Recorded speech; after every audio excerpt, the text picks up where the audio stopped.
Thomas Shelby, नाम तो सुना होगा तूने, या बस रील पर नाच ही देखता रहता है। उसका एटीट्यूड बिल्कुल एक गैंगस्टर जैसा लगता है, पर नहीं, उसका मेन वेपन उसका दिमाग है। अगर इस आदमी की सोच तूने अपना ली ना, मेरे भाई, मेरा यकीन कर, तू दुनिया पलट सकता है। थॉमस शेल्बी उन 1% लोगों में से है जिसे अगर कुछ चाहिए तो भले ही कुछ हो जाए, वो बंदा उसे हासिल किए बिना रुकने का नाम नहीं लेता। तू उस बंदे के माइंडसेट का 1% भी नहीं है। तेरे जैसे 4 को तो वो अपनी जेब में रखता है, तेरे जैसा एटीट्यूड तो वो अपनी सिगार में जलाकर फूंक देता है, और तुझे लगता है तू दुनिया पर राज करेगा। भाई, अपने खुद के बनाए वर्ल्ड में जीना छोड़ दे। ये सब इंस्टाग्राम तेरे माइंड में भर रहा है और तू कमजोरों की तरह अपने दिमाग को खराब होने दे रहा है। वीडियो को लास्ट तक देख और मैं तुझे सिखाता हूं कि कैसे तू थॉमस शेल्बी की तरह अपने दुश्मन को सिगार की तरह जला सकता है। इस वीडियो में मैं तुझे थॉमस शेल्बी के 5 ऐसे रूल्स बताऊंगा जिसका यूज करके वो लोगों की बजा कर रखता था। सबसे पहले तुझे अपना कंट्रोल बनाना पड़ेगा, और मैं किसी गेम के कंट्रोल की बात नहीं कर रहा हूं, क्योंकि कंट्रोल सुन के तुझे लग रहा होगा कि पबजी के कंट्रोल की बात कर रहा हूं मैं। यही तो तू मार खा गया बेटे। कंट्रोल से मेरा मतलब है तेरे आसपास जो भी हो रहा है उस पर अपना दबाव बना। थॉमस शेल्बी सिर्फ अपनी बातों से ही लोगों को किसी भी काम के लिए मना लेता था। कंट्रोल का मतलब सिर्फ लड़ाई करना नहीं होता, उसमें तो लोग वैसे ही तेरी नाक तोड़ देंगे, क्योंकि बॉडी की शक्ति तो तूने कहीं और ही निकाल दी है। असल कंट्रोल तू अपने प्रेजेंस ऑफ माइंड से ही कर सकता है। कुछ भी बोलने से पहले सोच एक बार कि क्या ये सही भी है। अगर नहीं तो बोल ही मत, पर तेरा हर एक वर्ड पावरफुल होना चाहिए। सेकंड रूल है साइलेंस, और सबसे पावरफुल रूल भी यही है। तू खुद ही देख कुत्ते कितने भौंकते हैं, पर तुझे क्या लगता है वो कुत्ते कभी शेर से लड़ सकते हैं? लड़ना तो छोड़, शेर को देखकर कुत्तों की गीली और हो जाती है। ऐसे ही थॉमस शेल्बी का रूल है कि अगर कोई सिचुएशन है जहां हमारा बोलना जरूरी नहीं है तो वहां मत बोलो। शांत रहो और अपने साइलेंस से लोगों को अपनी पावर फील कराओ। सामने वाले इंसान को लगना चाहिए कि यार इस बंदे में कुछ तो बात है, इतना सीरियस टॉपिक है और इसे फर्क ही नहीं पड़ता। और तू तब बोल जब सब चुप हो जाएं। कम से कम शब्दों में तो ताकत ले आ अपने, क्योंकि शरीर की ताकत तो तूने निकाल दी है।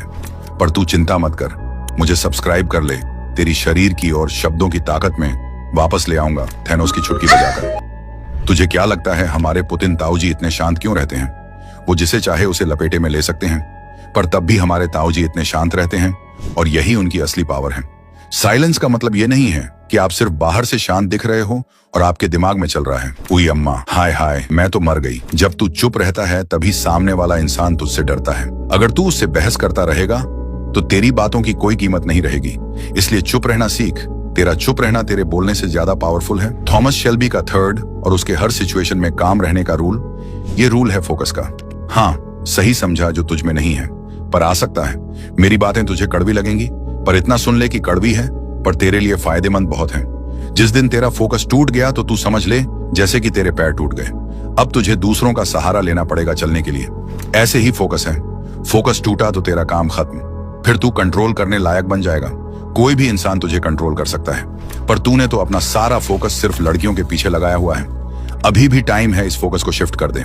इमोशंस, ये वो चीज है जो तूने लोगों को दिखाई तो लोग तुझे क्या दिखाएंगे पता है तुझे? छोड़, वो चीज देखने की नहीं है। बस इतना समझ कि इमोशंस में सिर्फ मैं रोने की बात नहीं कर रहा हूं। अगर तूने लोगों के आगे अपनी खुशी या हंसने के इमोशंस भी दिखा दिए ना, वो तभी समझ जाएंगे कि तू तो इजीली कंट्रोल करने लायक है। और वही इमोशंस दिखाते हैं कि तू ओपन है लोगों से। भाई, लोगों से ज्यादा ओपन मत हो, वरना तुझे ओपन कर देंगे वो। तू बस अपने एटीट्यूड में रह। भाड़ में गए लोग और इमोशंस। पैसे कमा और फिर देख चीजें कैसे बदलती हैं। लोग पता है झूठे हैं, उनके चेहरे पर कुछ और होता है और मन के अंदर कुछ। तो अगर तुझे लगता है तू किसी के आगे हंसेगा तो सामने वाला सोचेगा कि तू खुश है। नहीं बेटे, वो तुझे खुश नहीं, वो सोचेगा अरे साला पागल है ये तो। इसलिए इमोशंस छोड़ दे अपने। अब सबसे मेन रूल, खुद की रिस्पेक्ट, जो कि तेरी तो तेरे घर छोड़ कुत्ते भी नहीं करते होंगे। देख, मैं सच बोलूंगा इसलिए दुखी मत होइयो। तुझे एक बड़े भाई की तरह समझा रहा हूं, इसलिए कुछ बोल रहा हूं तो सोच समझ कर ही बोल रहा हूं। तेरी रिस्पेक्ट सच में कोई नहीं करता मेरे भाई। हाँ, तेरे पेरेंट्स थोड़ी बहुत करते होंगे, पर अगर तुझे अपनी रिस्पेक्ट चाहिए तो कुछ तो करना पड़ेगा। रिस्पेक्ट वो चीज है जो खुद तेरे पास चलकर आएगी। रिस्पेक्ट मांगने से नहीं मिलती, कमानी पड़ती है हमारे एक्शंस और बिहेवियर से। तू अगर सच में अपनी रिस्पेक्ट चाहता है तो लोगों को इम्प्रेस करना बंद कर दे। अपने खुद के ऊपर काम कर। अच्छी बॉडी होगी, पैसे होंगे, एक अच्छा कैरेक्टर होगा तेरा, तभी रिस्पेक्ट खुद चलकर आएगी तेरे पास। और बाकी सभी रूल्स जो मैंने पीछे बताए, उन सबसे ज्यादा इंपॉर्टेंट रूल है रिस्पेक्ट का। इसलिए अपने ऊपर काम कर और रिस्पेक्ट अर्न कर। याद रख, ये दुनिया डरपोकों की नहीं है। ना बहाने चलेंगे, ना रोना, ना गिल्ट। या तो तू थॉमस शेल्बी जैसा बनेगा या सिस्टम तुझे नौकर बना के खा जाएगा।